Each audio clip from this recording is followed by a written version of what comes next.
பார்த்திங்கன்னா உருளைக்கிழங்கு பாருங்கள் சூப்பராக வதங்கிடுச்சு. நான் வந்து நல்லா சிம்மில் வச்சு வதக்கிடுங்க. 2 உருளைக்கிழங்கு தான் போட்டேன். இந்த மாதிரி நல்லா வதக்கிட்டிங்கன்னா சூப்பராக இருக்கும்.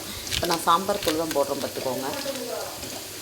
சாம்பார் தூள் போட்டிங்கன்னா சூப்பராக இருக்கும். இப்போ இந்த சாதத்துக்கும் நம்ம அதாவது நம்ம வந்து பிரிஞ்சி சாதத்துக்கும் உருளைக்கிழங்கு வறுவல் முட்டைக்கும் சூப்பராக இருக்கும். நான் வந்து இன்றைக்கி வந்து உருளைக்கிழங்கு பொரியல் வந்து காரசாரமாக சூப்பராக ரெடி ஆயிடுச்சு. பாருங்கள், டைட் சாதத்துக்கு லெமன் சாதத்துக்குலாம் சூப்பராக இருக்கும்.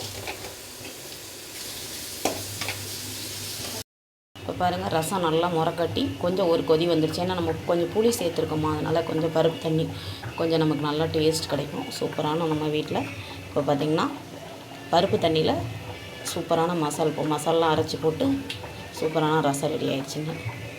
இந்த வீடியோ பார்த்துட்டு கமெண்ட் பண்ணுங்கள் எப்படி இருக்குன்னு. எங்களால் முடிஞ்ச அளவு செய்கிறாங்க. வியாழக்கிழமை இப்போ வரைக்கும் ஒரு 7வது மாதம் இதை செஞ்சிட்ருக்குறோம். எத்தனாவது வாரம்லாம் எனக்கு தெரியாதுங்க. மாத கணக்கு நான் 7வது மாதம் செஞ்சிட்ருக்குறேன். அவ்வளோதாங்க. பருப்பு குழம்பு எடுத்து ஊற்றிக்கலாம்.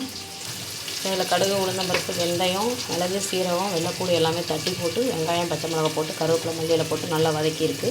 இப்போ பருப்பு எடுத்து ஊற்றிக்கலாம். பருப்பு குழம்பு நல்லா ஊற்றி வச்சு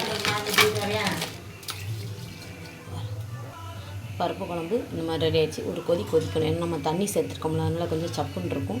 கொஞ்சம் சூடாகவும் இருந்தால் மக்கள் சாப்பிடுவாங்க. அதுக்காக இன்னும் கொஞ்சம் கொதிக்கணும். பாருங்கள், கலர்ஃபுல்லாக பருப்பு குழம்பு ரெடி ஆகிடுச்சு அன்னதானத்துக்கு.